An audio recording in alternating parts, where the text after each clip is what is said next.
Watch Trump's press secretary destroy the mainstream media monopoly in real time. Front and center. As you all know, for decades, a group of D.C.-based journalists, the White House Correspondents Association, has long dictated which journalists get to ask questions of the President of the United States in these most intimate spaces. Not anymore.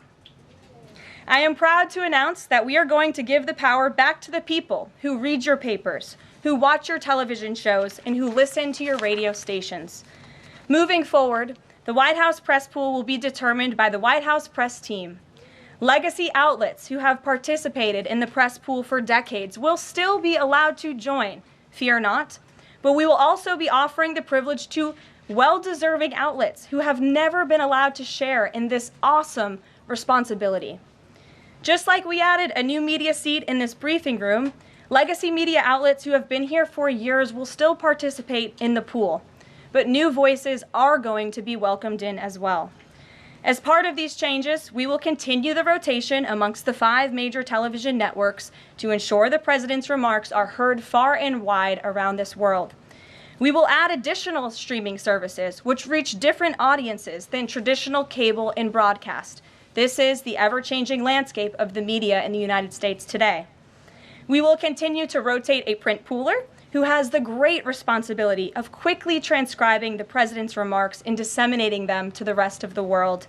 And we will add outlets to the print pool rotation who have long been denied the privilege to partake in this experience, but are committed to covering this White House beat. We will continue to rotate a radio pooler and add other radio hosts who have been denied access, especially local radio hosts who serve as the heartbeat of our country.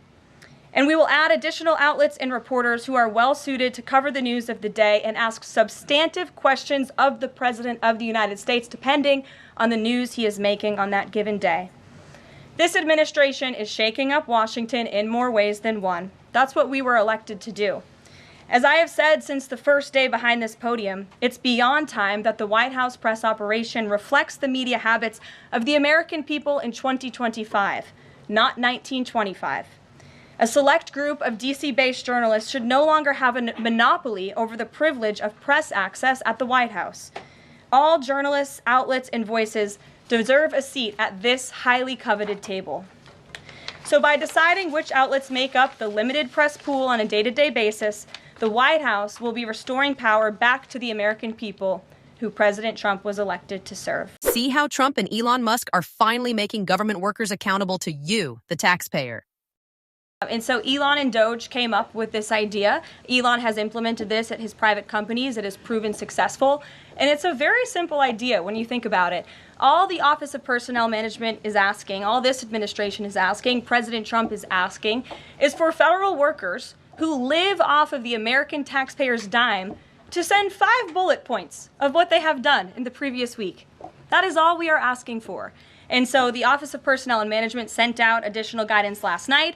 Those responses should be directed to agency leadership, and the president defers to his cabinet secretaries, who he's obviously entrusted to pursue the guidance relative to their specific workforce. And for some of the agencies that you've seen who have said, please don't send these emails, it's in their best interest for that specific agency, and the president supports that. Here's how Trump is finally taking on the deep state corruption that's been targeting Americans for decades. This is a man who loves his country and who has honorably served our country in ways that many people have not. He understands the depth of the corruption at these institutions, which the American people re-elected President Trump to shake up. And I think it's quite despicable to see many networks in this room who have had chyrons on their television screens labeling Mr. Bongino as a far-right podcaster.